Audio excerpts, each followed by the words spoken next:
Tunggu Putri. Seseorang menghentikan langkah Putri Sekar Ayu sehingga ia berdiri lebih lama di hadapan Damar. Entah itu berkah ataukah apa namanya, yang jelas Damar merasa sangat beruntung dapat melihat Putri sedekat itu. Nampaknya kudamu sudah terlalu sepuh pangeran, kata Putri Sekar Ayu mengolok kakak sepupunya. Jika Eyang tahu, kau tidak akan diperbolehkan lagi menunggang kuda. Tenang saja, Eyang hanya menggertakku saja. Jangan melibatkanku nanti.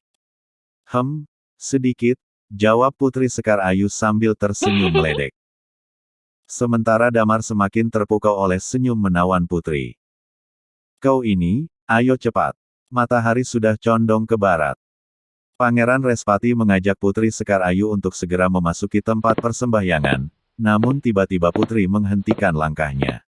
Ia lalu berbalik berjalan ke arah Damar. Apa kau akhirnya mengenaliku?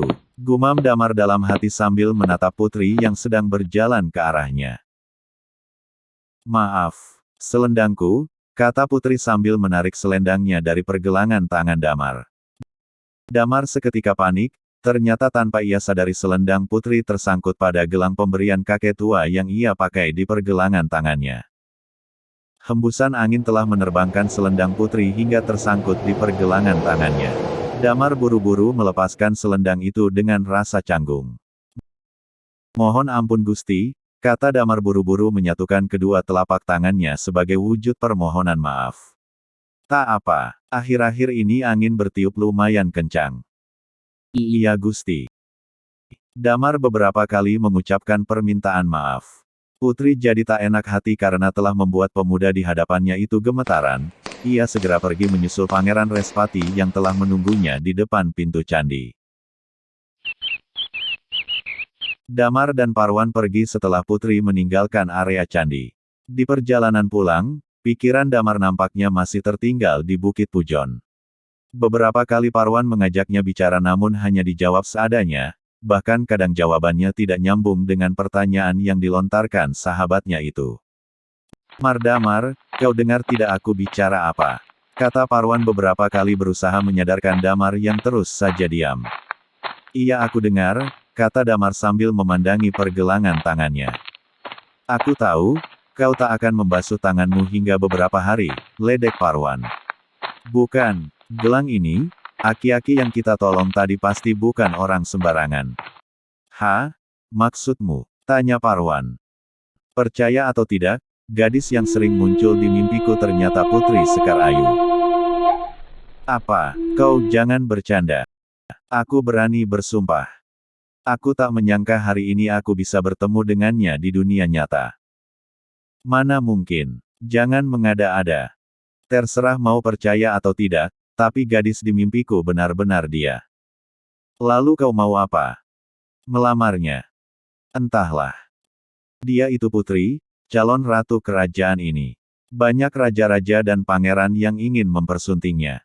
Sedangkan kau, lihat siapa dirimu. Damar hanya diam. Benar kata Parwan, jika ingin mendapatkan sang putri yang cantik jelita itu maka ia harus bersaing dengan raja-raja tersohor dan pangeran-pangeran tampan dari kerajaan besar di tanah Jawa.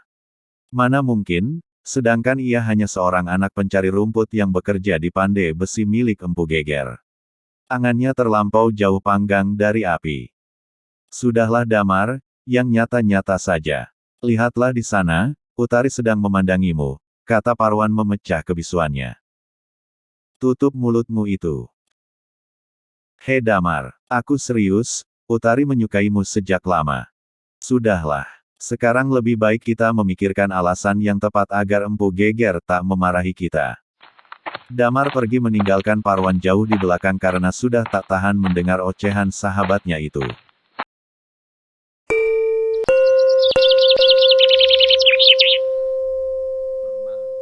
Sementara itu Putri Sekar Ayu dan rombongannya telah tiba di istana.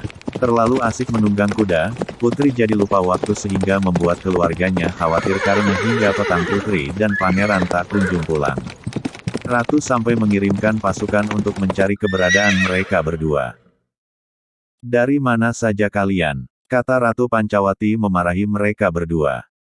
Maafkan kami, Kami terlalu asik hingga lupa waktu, Ibunda, kata putri pada Ratu Pancawati, bibinya yang sudah ia anggap seperti ibunya sendiri.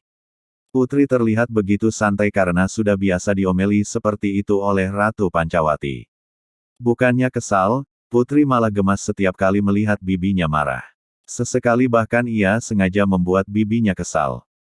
Putri, kenapa kau masih menunggang kuda? Mau bagaimana lagi Ibunda, kereta di istana begitu lamban. Itu alasanmu saja Putri. Kau juga pangeran, kenapa tak melarangnya? Pangeran Respati yang sedari tadi diam malah ikut kena omelan ibundanya itu. Ia hanya tersenyum lebar memperlihatkan gigi sehatnya. Ratu benar-benar harus ekstra sabar menghadapi anak-anaknya yang terlalu sering membuatnya khawatir. Ibunda hanya tak ingin melihatmu terluka Putri. Mengertilah.